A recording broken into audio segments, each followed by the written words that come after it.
an Unspoiled Network podcast. This is Spoil Me, covering the Parable of the Talents, chapters 15, 16, 17, and 18. In these chapters, all of the escaped Earthseed folks have to take a moment to regroup and get accustomed to the fact that they are now free and decide what to do. And in the end, splitting up feels like the smart move, but it's also a super painful one for pretty much everyone. Welcome to Spoil Me.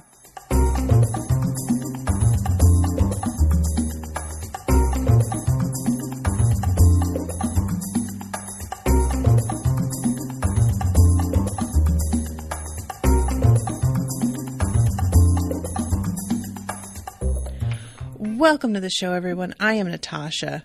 Huge thanks, first of all, to Danique for commissioning this episode. There's only one episode left after this, and I want to explain.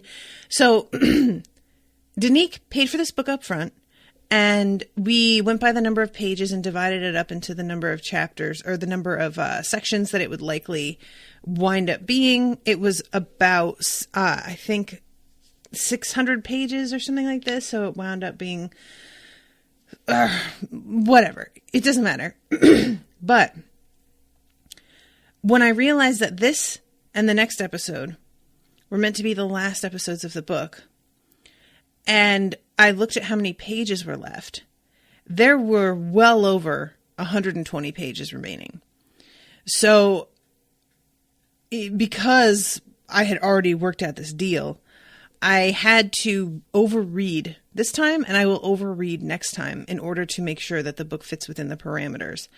And for that reason, I hope that you guys can forgive me that I may rush a tiny bit through some plot points, but I don't really think that's going to be a problem. I think most of the things that I'm going to sort of gloss over won't be crucial to talk about. A lot of it's like recovering some themes that we've already discussed. So I hope that that will be okay. So chapter 15 begins with the point of view of Larkins again, where she's talking about the siblings being separated from one another because it was suspected that if they were together, then they would uphold one another's heathen tendencies. This feels right. I'm sure that, when children were taken from native parents, when different lands were colonized, that this is exactly how it was handled. This just feels totally true to me. And she said parent pressure, peer pressure, and time would remake them as good Christian Americans. Sometimes it did, even among the older children of Acorn. Look at the Faircloth boys. One became a Christian American minister.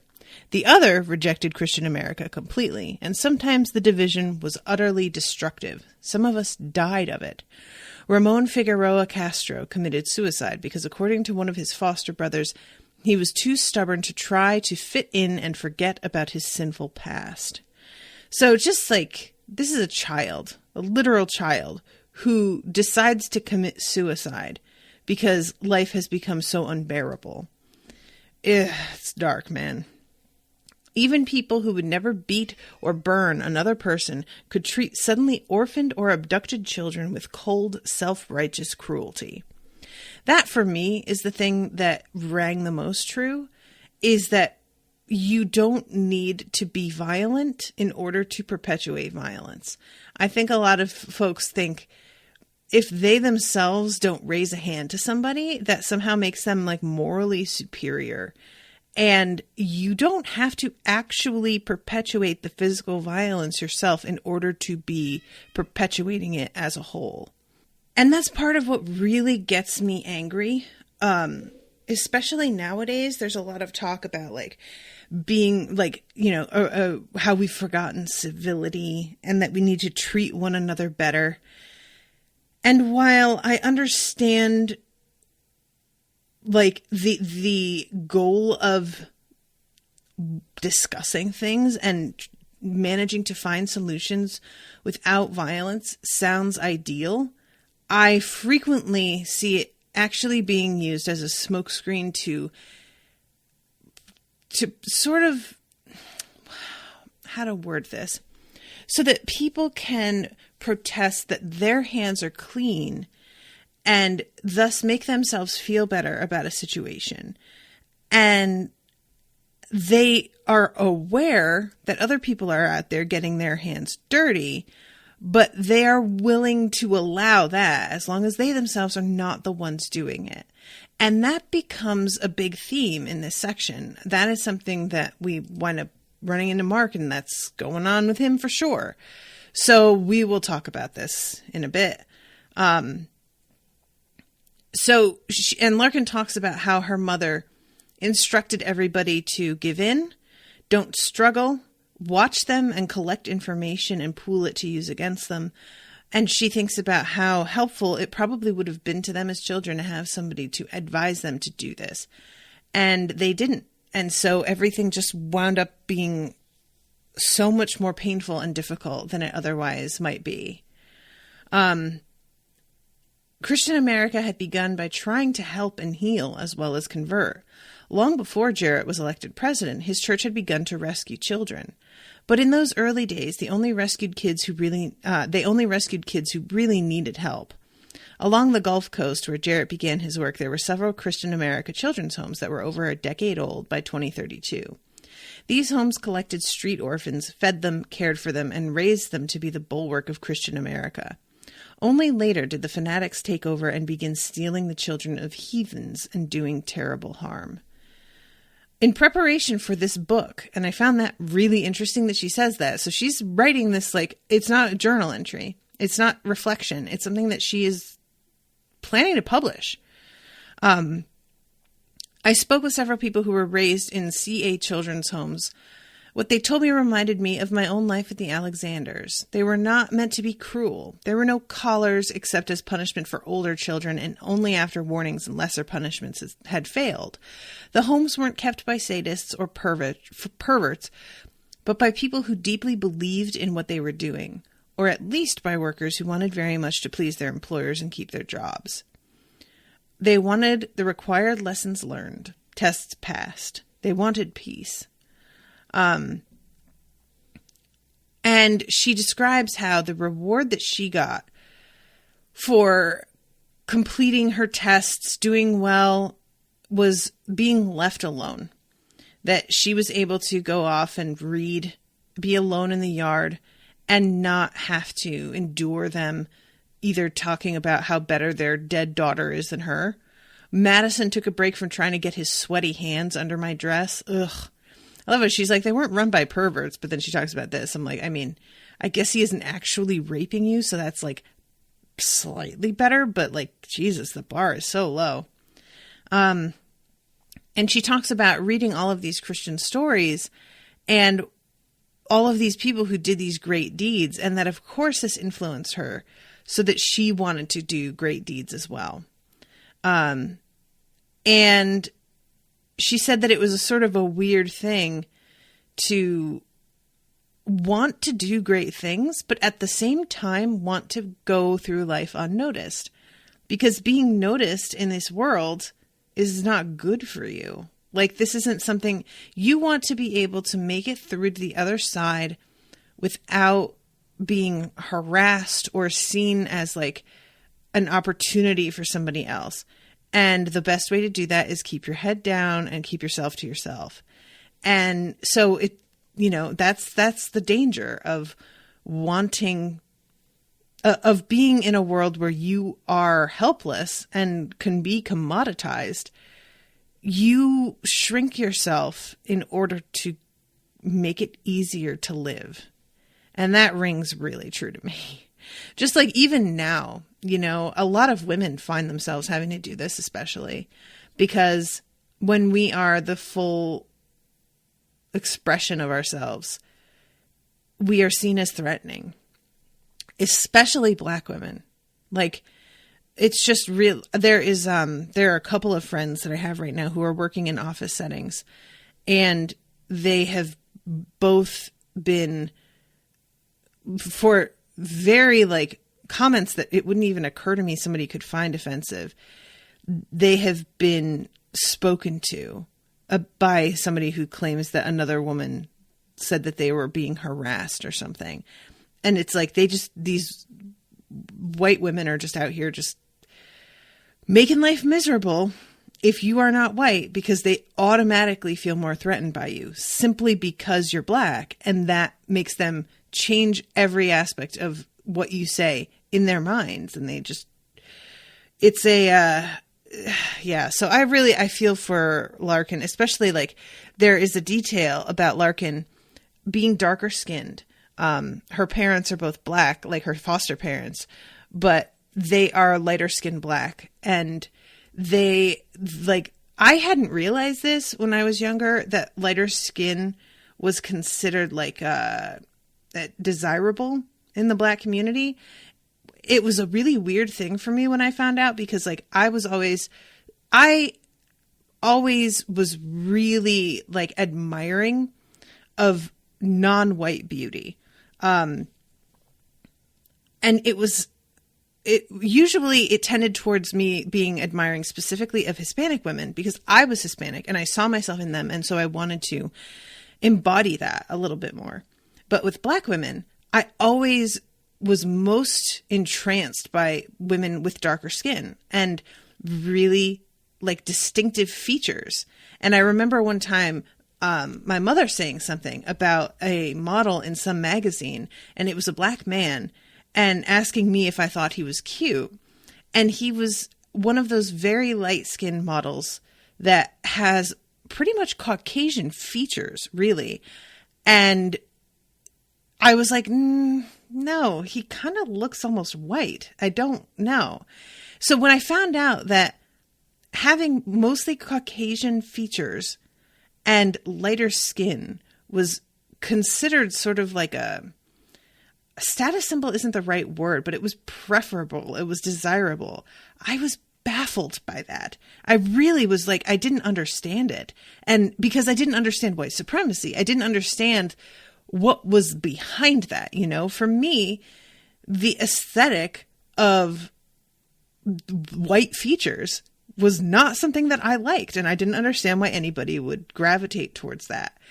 And so in this situation where her family that she has been adopted by are much more light skinned, and they seem to hold it against her that she's darker skinned, that is just such an awful thing. Like to be adopted by a family that is black, and so you would think she would be safer with them because of it, but there is still some other kind of standard that she's not meeting, that she has no control over at all. That is heartbreaking to me. And I wonder if that will be something that comes up again, because it's mentioned a little bit in passing. And I think that when Olamina is thinking about her daughter and looking for her, and she mentions to a couple people that her little girl is dark skinned, I think that's the only other time it comes up. But yeah, I don't know, there are so many things about the way that the black community has a hierarchy that I didn't understand until just a couple of years ago, that I find extremely interesting, but also deeply upsetting, because so much of that hierarchy is based in white supremacy and like respectability politics that also circle around white supremacy. And it's just a shame. We have just really done a number on society. Okay. It should have been hard for an oversized kid like me to hide, but it wasn't. If I did my chores and my homework, I was encouraged to vanish. Or rather, I wasn't encouraged to do anything else. In my neighborhood, there were a few kids, and they were all older than I was. To them, I was either a nuisance or a pawn. Quiet was good.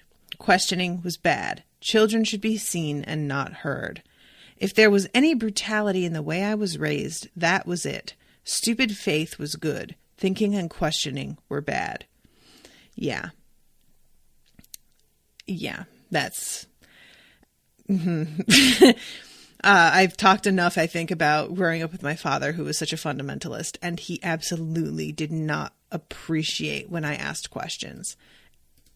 it was not something that was encouraged by him, by the people in his community.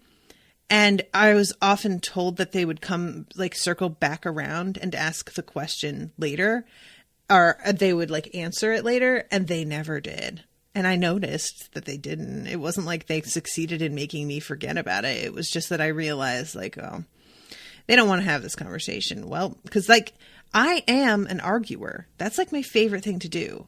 So to me, the whole Earthseed method of, you know, having something that you read aloud to everybody and then you all discuss it as a group and talk about the advantages and disadvantages of this and why it works, maybe what doesn't work. That's my ideal situation for spirituality. Just somebody telling me how it is and me having lots of questions and them behaving as if those questions are somehow disrespectful. To me, that just flies in the face of what faith should be. You should be able to question it. If it can't stand up to that, then there's no point to it at all. How is a faith that can't withstand mild questioning going to withstand the ups and downs of life? I posit that it will not withstand it. But, you know, so I felt for her in this section. So then we go to Olamina. And she says something about how things have happened, and then she says, I've caused them to happen. I've done this. I sent my people away. And this is one of those moments where I'm kind of like, okay, Olamina, calm down. Because she's trying to sort of take this sort of ownership of a situation that some might say is like personal responsibility, and I would argue is arrogance. You knew that it was a smart thing to split up. I believe that everybody else also knew that. Just because you were the one to voice it doesn't mean that you are solely responsible for everything. And it's weird to me that you are taking this upon yourself as if splitting up in this way is the end of everything, because that doesn't necessarily track. You know, I understand that it's not great, but I guess it's because Earthseed to her was everybody staying together. And so in her mind, this is the official end of it all. But I don't believe that.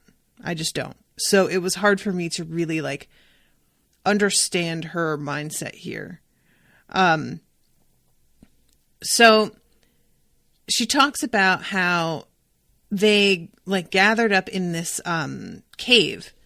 And they all had, you know, brought food. They managed over the next couple of days to go out and find the store caches that they had created. And most of them were still intact. There was one that had been raided, but all the other ones still were there. And she hands out everybody's like information about their children because Bankole had taken the hand and footprints and stuff, so that they all have some means of trying to track down the children that were stolen from them. And there is a real moment of everybody just essentially having their own private personal breakdown. It varies a lot. For her and Harry, they just wind up in each other's arms. And they are talking or they aren't talking, they are just holding each other and crying and sort of getting to grieve in a way that they have not been allowed to, because of course they would get shocked, they would get lashed. So that for me was really powerful. This moment of finally getting to express emotion that you have not been allowed to express. I think that for me is the part that's really like so upsetting, is that you can experience these horrific things and everybody around you knows how horrific they are, but you are not allowed to express your horror, because even that will bring punishment down on your head. And other people just wind up like either like kind of clinging to each other and falling asleep. Some people wind up having sex. And it's like in the morning when some people wake up, they realize that they have sort of like slept with somebody that they weren't really interested in or that they never intended to sleep with. And in some cases, it winds up being like, oh God, what did we do? And they pull away from each other. But in a couple of cases, they wake up, they're like, oh God, what did we do? And then they're like, well, you know what? Okay. and they wind up being paired together to go out into the world. And it's like just a shared trauma that really brings them together. It's not even like that they really particularly like each other. And that makes a ton of sense to me. Trauma like this, if other people that you come across haven't experienced it, it's going to be really difficult to explain to them why you react the way you do to certain things. It's just a very distinct sort of print that it leaves on you. And the tiresomeness, I would imagine, of having to explain to somebody who hasn't gone through it, it might just kind of feel not worth it. You know, I understand that. So Olamina goes off with Harry and Alice, and I can't remember who else comes with her. Oh, that's right. I think Nora, is that his sister's name? And let's see. Oh, right. I forgot about the fact that there's a couple of girls who, due to the rapes, are pregnant. And that is a horrible thing that they're going to have to deal with. And I fucking hated that reveal. It's awful. But they finally do an Earthseed verse before they split up. And they have created also an area that is sort of secret that they can leave messages for one another. And they all agree to come back like once a month or every 2 months to see if there has been a message left. And it tends to be just like, because I didn't realize quite how infrequently they were going to be checking it. So when they said that they were going to have this message area, I thought that was going to be something for like emergencies. But it really is just like a status update. Like, here's where we are. This is where we've been living. We found this person. We haven't found that person. Like, just generally letting people know how things are going. And I think that's really smart. I really liked that they incorporated that into their whole plan. So Allie, Harry, and Nina, that's it. Nina. I thought it was Nora. So they go to Georgetown, which is the place that she went and met with Cougar, the guy who was selling her brother. And they decide to make that their sort of like base camp while they search for their kids. And we will come back to that. We go into chapter 16. There's this really like compelling story, at least compelling to me, of Larkin finding a doll when she was a little girl. It was clearly like discarded. Somebody had just thrown it over the fence. And she picked it up not really understanding what it was. She hadn't played with dolls. And her foster mother came out of the house, saw her playing with it. And the rules for things have become very, very like puritanical, to the point that even dolls are considered like a graven image and an evil thing to play with. Later on, Olamina's talking about how she's like drawing people's children or drawing people's loved ones. And even that, like having a drawing of somebody, is considered a graven image. And some like people who are much more like heavy into this consider that something that you shouldn't have. She, of course, has no idea that this is a thing. And her foster mother comes out, absolutely loses her mind. She slaps her, and it's not just like one slap across the face. It says, began slapping my face.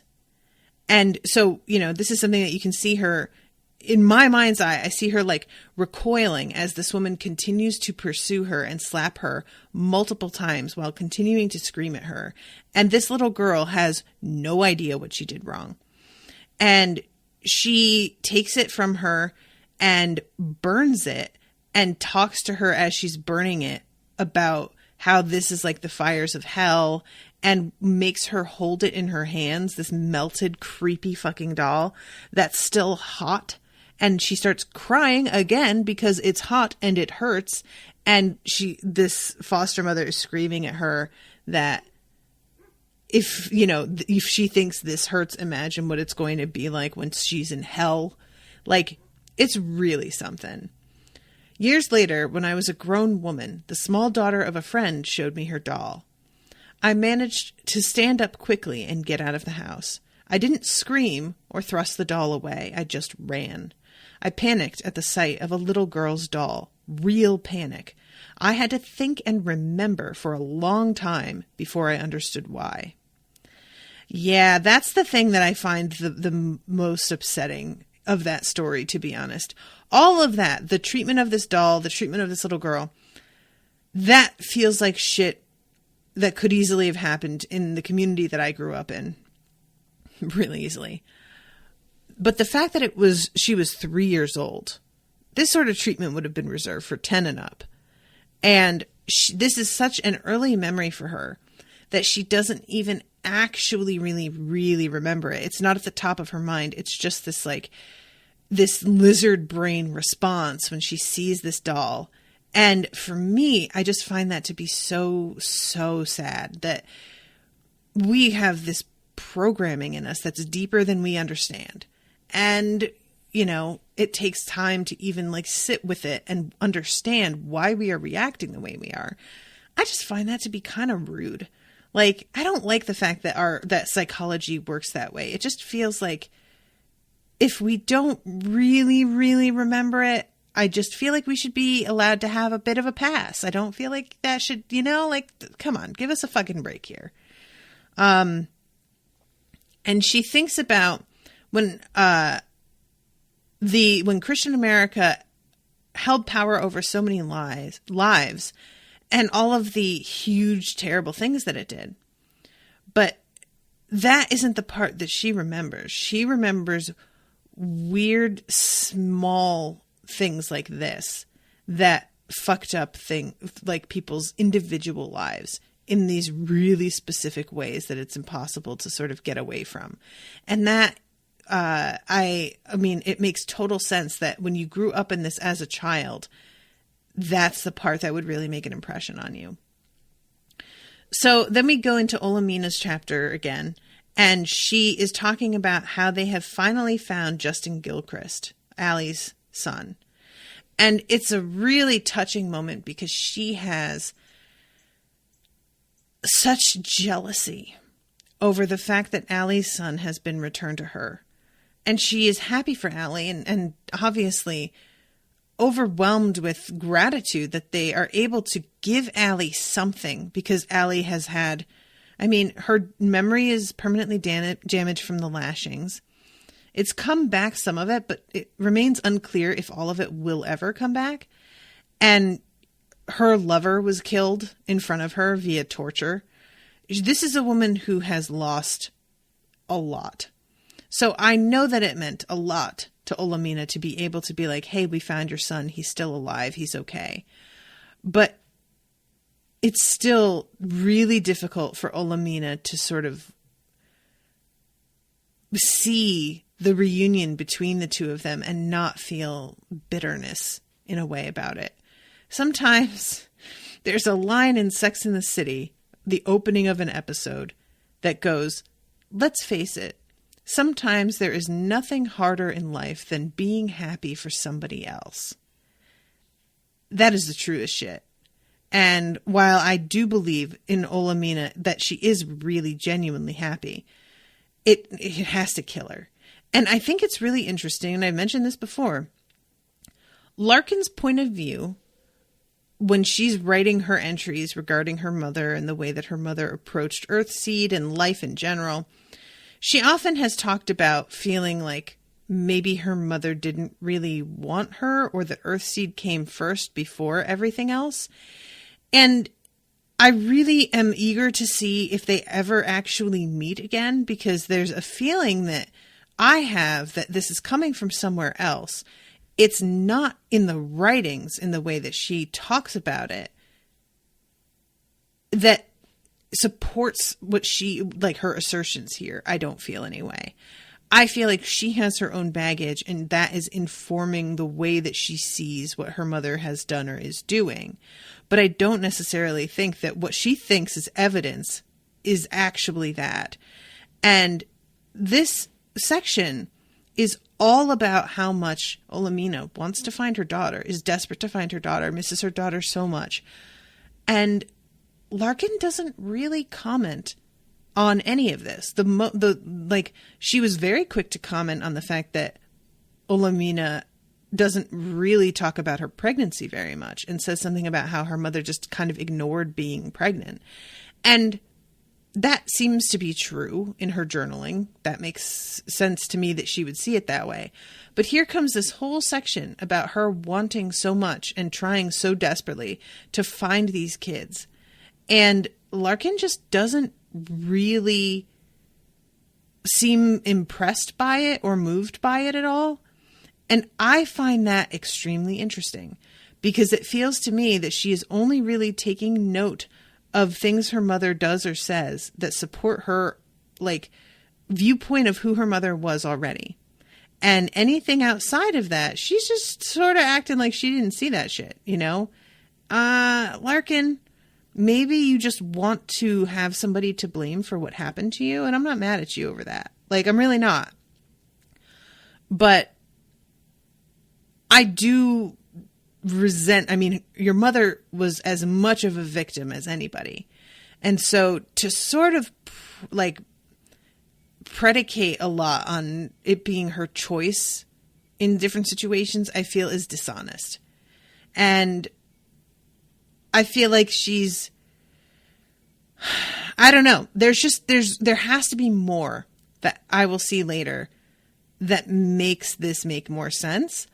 Or else I am just going to be like, well, she's just a traumatized girl who wants more, like, who wants somebody to either straight up blame or at least be able to resent safely because she will never actually meet them, you know?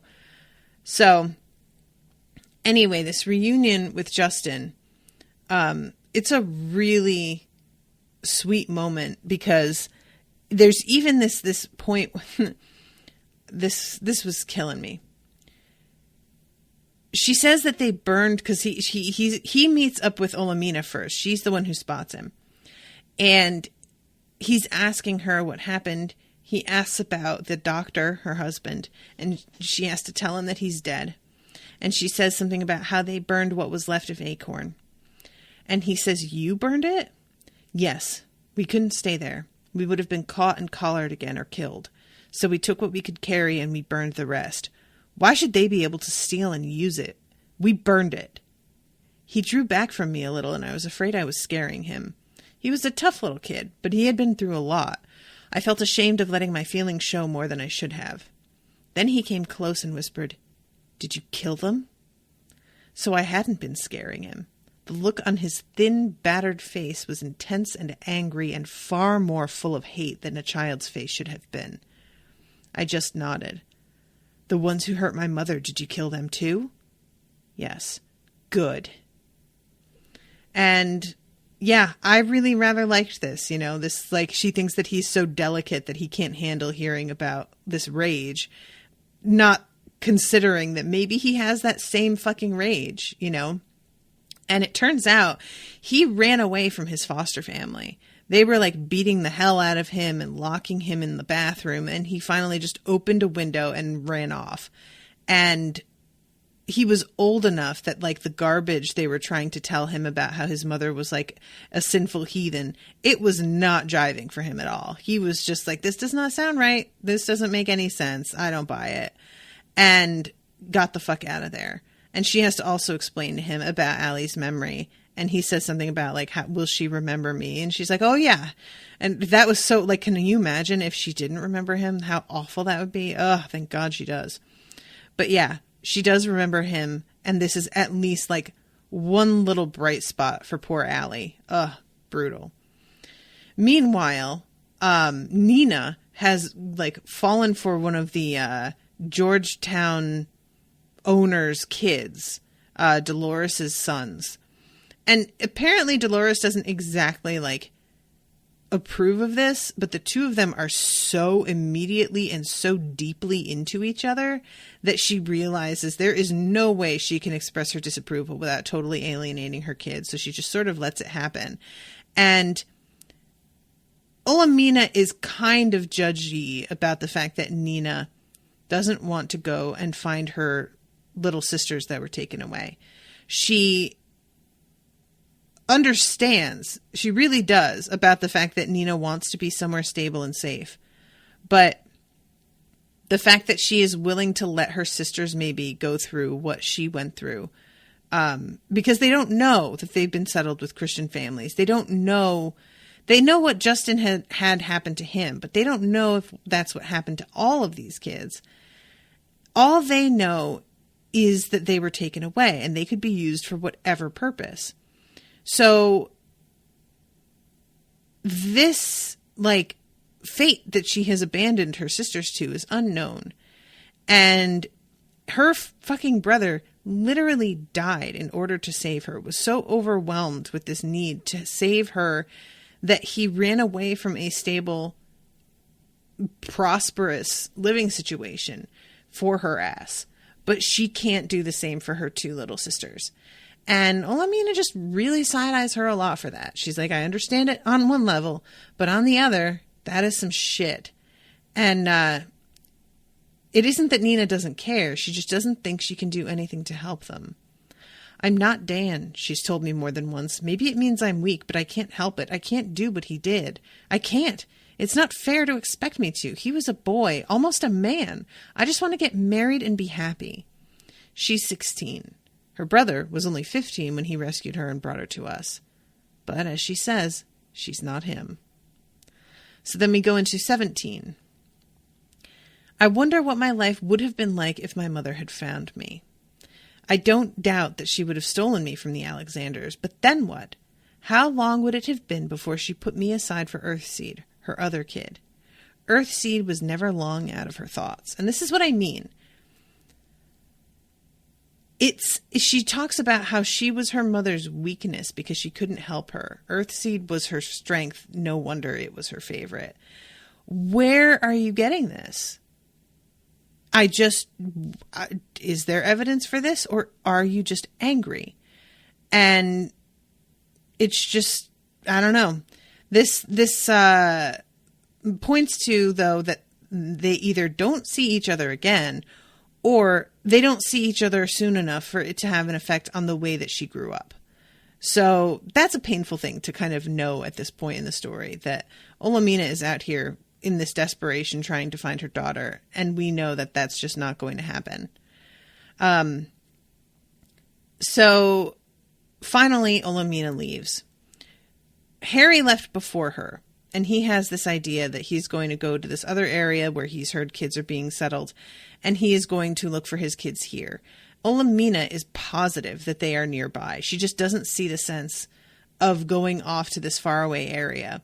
And she suspects that he just wants to kind of get away and is suffering from this really deep depression and needs a course of action to follow to keep himself from just straight up giving up. And while she insists that he sleep on it when she wakes up, he's gone. And he didn't say goodbye again. He just, So finally, she decides that she is also going to go. And it's a really, I have to admit, when I realized that she was traveling alone, I was just like, what are you doing? I forgot that, part of the way that Olamina managed in the first book was disguising herself as a boy for a little while. And so she returns to that here. She disguises herself as a man. And that actually, combined with being pretty big and being just a little bit unstable looking, manages to keep people from leaving. It keeps them leaving her alone. But it is a really terrifying thing for me as a reader to see her setting out into the world all by herself. And she starts taking on day labor. And because of everything that she did with Earthseed, she's actually quite good at it. So all of the gardening, all of the repair work, she actually has a lot of skills that wind up being pretty valuable to people. And they all seem like genuinely surprised that the work she does is actually good and that she gives thought to what she's doing. And she'll suggest other jobs, but it's really clear that she's not suggesting them just because she wants to make money. She's suggesting them because she knows what she's doing and that would be a smart move for them. And throughout all of this, she's still in disguise as a guy. So she does this mostly. It's not just to like earn money, although that's certainly part of it, but I think that she could have what she needs. She does it mostly so that she can get into people's homes and listen to their conversations and get an eye on their children and see if any of the kids in these homes are her kid. Because any place that's a stable house is a potential candidate for somebody who has taken on fostering one of these, displaced children. And she's not really making a lot of progress. So finally, she sees that there is a Christian America Center. And although it takes like everything in her to finally go inside, she realizes that that's probably what she has to do. And she goes in, and part of the deal is that you go in, you have something to eat, and then you hang around and you listen to a sermon. And who should be fucking preaching but her brother? Guys. Marc. I hated this so much, guys. I hated it so much. And I hate Marc. I really despise this guy. I really hate him. He talks about how his sister was steeped in sin, who had been raised in the ways of the Lord, but permitted herself to be pulled down by Satan. This sister had done him a great injury, but he had forgiven her. He loved her. It hurt him more. It hurt him that she would not turn from sin, and it hurt him that he had to turn from her. He shed a few tears and shook his head. Ugh, he's the worst.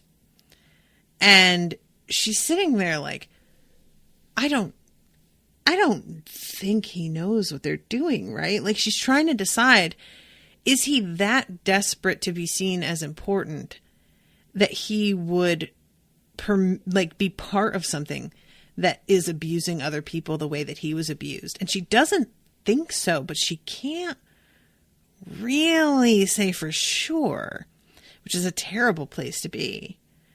So she finally goes back and she leaves a note for him to come and meet her outside. And we go to a brief moment from Larkin. I love my Uncle Mark. There were times when I was more than half in love with him. He was so good looking, and a beautiful person, male or female, can get away with saying and doing things that would destroy a plainer one. I never stopped loving him. Even my mother, I think, loved him in spite of herself. What Uncle Mark had been through as a slave marked him, I'm sure, but I don't know how much. How can you know what a man would be like if he had grown up unmarked by horror? And she recognized, she had always been willing to sacrifice others to what she believed was right. She recognized that last characteristic in Uncle Mark, but I don't think she ever saw it clearly in herself. This is one of those things that, again, I don't agree. That's not the Olamina that I'm seeing. Is she willing to sacrifice other people? I don't feel like she's willing. I feel like she simply knows that that is an unavoidable fact of life. But being willing and being accepting are very different things. And Olamina would gladly take on pain from other people if she could. Like, I feel like she is somebody who, due to being a sharer, it can seem like maybe she's an avoider, but that is in cases where she has no power. If she is able to shield somebody, she tends to do that. So I found this really weird. I don't know. Again, there might be something that happens with her later that points to this. So she goes to see Mark, and he is really startled. He stood frowning, staring at me, looking uncertain, surprised, almost angry. There was no shame or defensiveness about him. That was good. His reaction on seeing me would have been different, I'm sure, if he had known what his Camp Christian friends had been doing to me. So she's using that as the gauge. How much can he know? And based on his reaction, she does not think he does know. But the thing is, he doesn't believe her when she tells him. And he tries to get her to come inside and have a talk. And, have a bath, have a clean bed. And she's like, dude, no, I'm sorry. I need your help, and I am never going in that fucking place again. It is poisonous. I will never, ever do it. And he's like, they are kind. They're trying to help you. We're making apartments. And she says something about Camp Christian and lets the harshness really show in her voice. And he goes quiet, and she knows that he knows precisely what the fuck she's talking about. And he says, I wouldn't have named it that. Those are places where the worst people are sent. Criminals, thieves, junkies, prostitutes, that kind of thing. And she says, no, that is not how it fucking was. And tells him about the maggots coming in, knocking the place down, gassing them, the women being raped regularly, children being taken away, the place being bulldozed, beaten, people being tortured.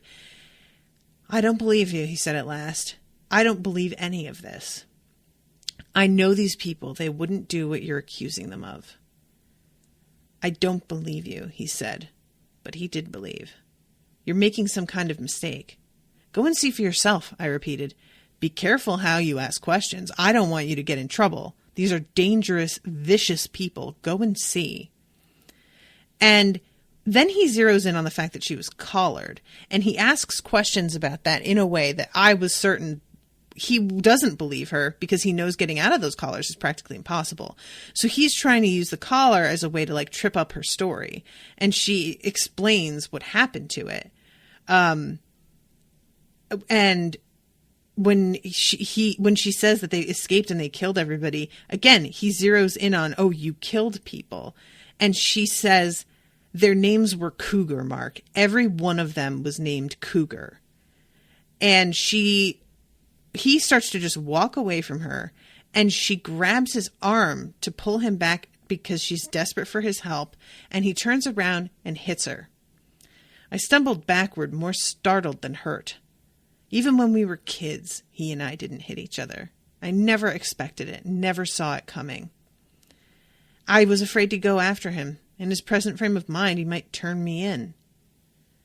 So she realizes that he can't be trusted, and she has to leave a message with her friends telling them that I found him, but don't talk to him. Don't think that you can go to him for help. He is not the one, which is a terrible thing to have to admit to yourself.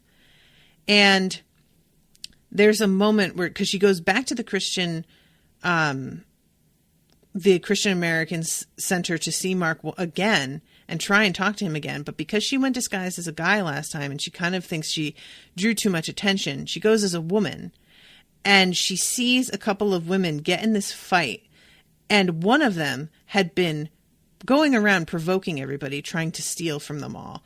And finally, a particularly feisty woman defends herself, and they are both gripped up and taken away. And Olamina is really disturbed at the fact that when she was out with the men, she didn't see this kind of treatment.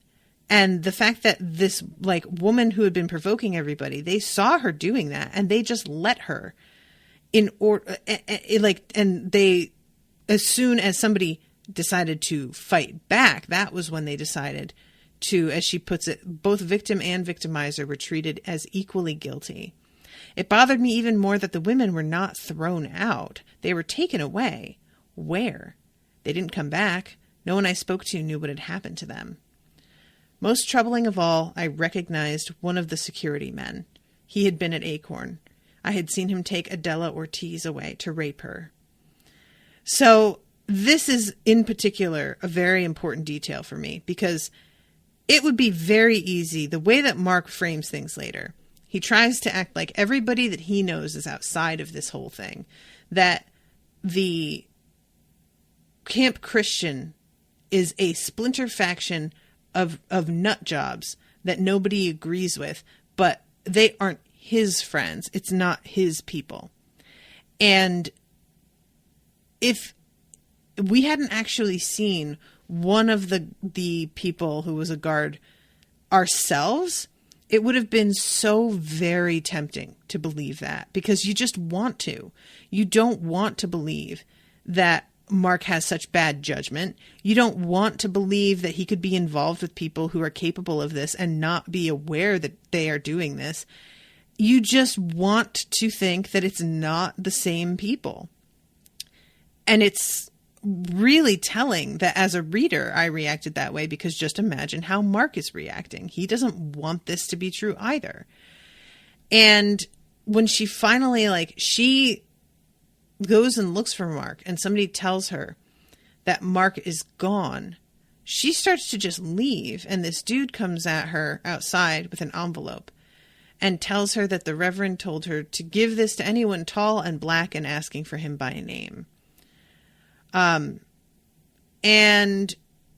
he asked me to tell you that you could get a bed at the center for as long as you needed one. I'll be around. He's my friend. I'll look out for you.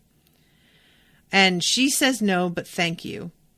And she's walking away realizing that guy was kind of able to take her by surprise, and that was really a bad sign, that she had been so preoccupied that she completely didn't hear him coming. And then she hears two other people coming at her.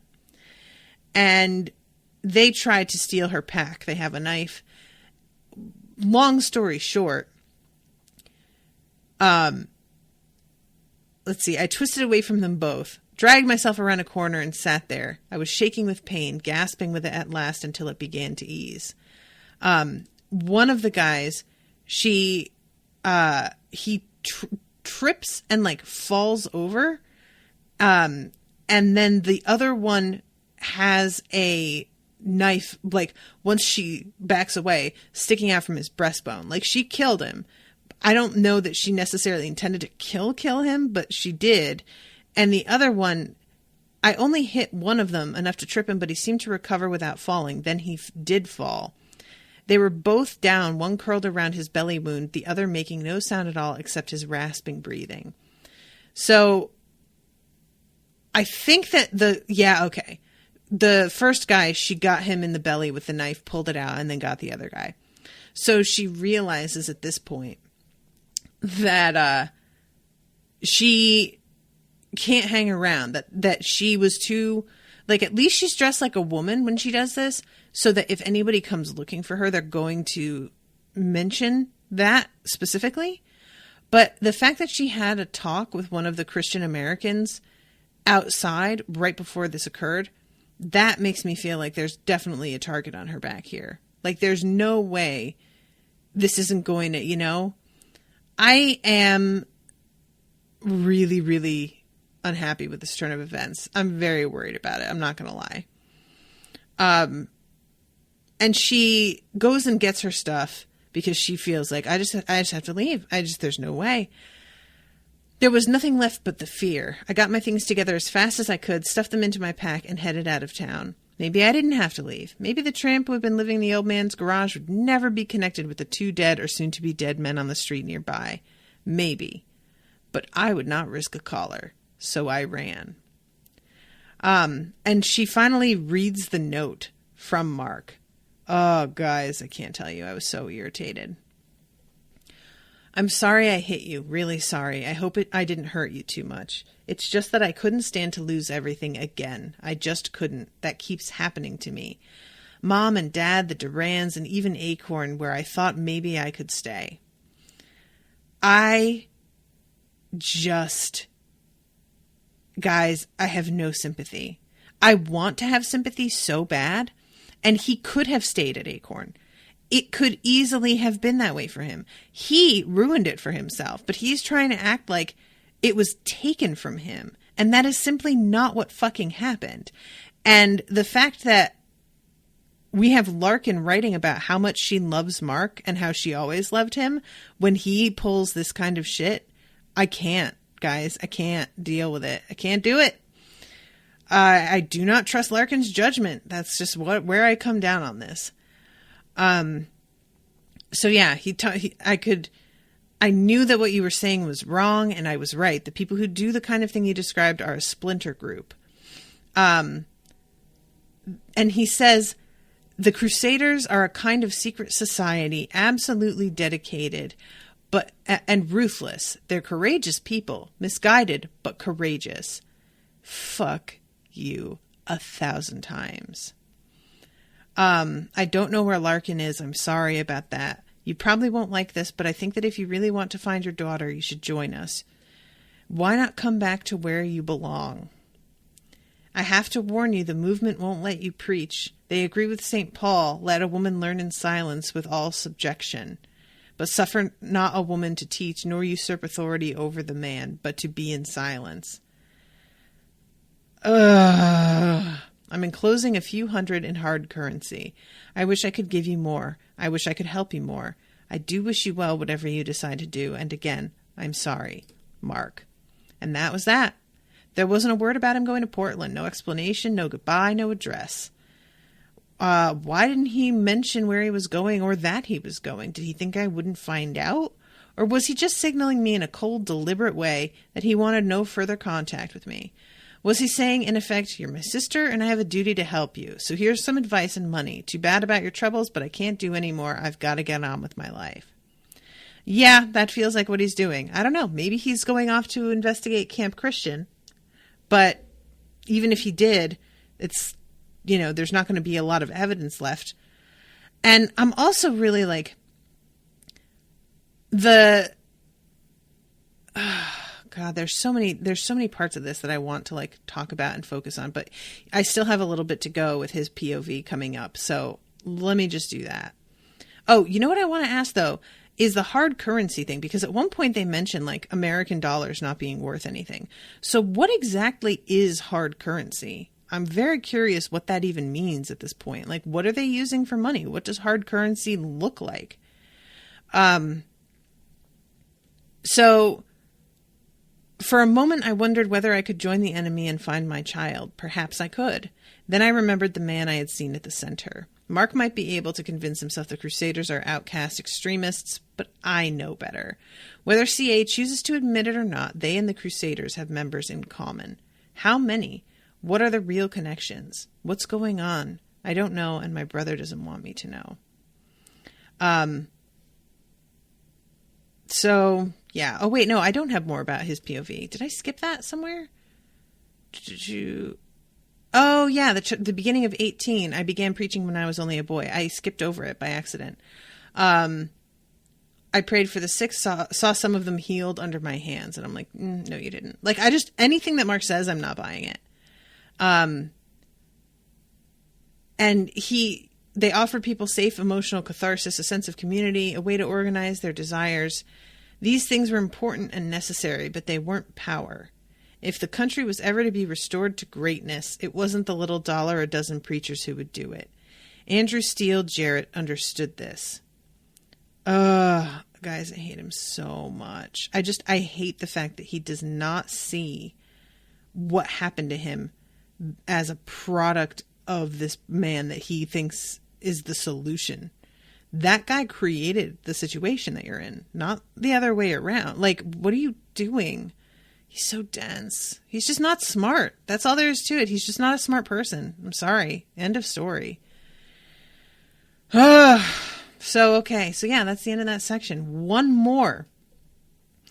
I have no idea how this book can end. Like, there's no ending that is going to feel satisfying to me.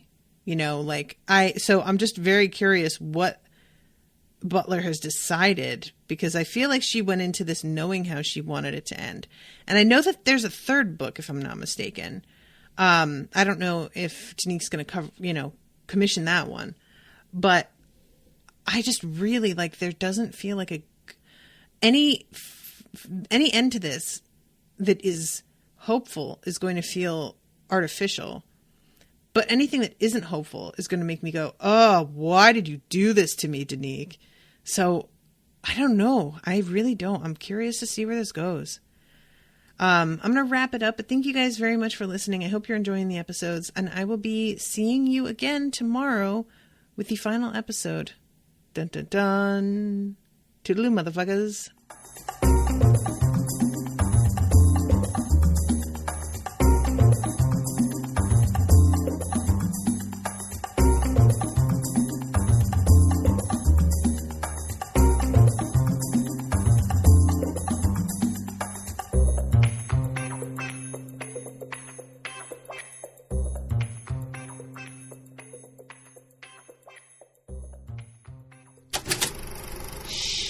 That was an Unspoiled Network podcast.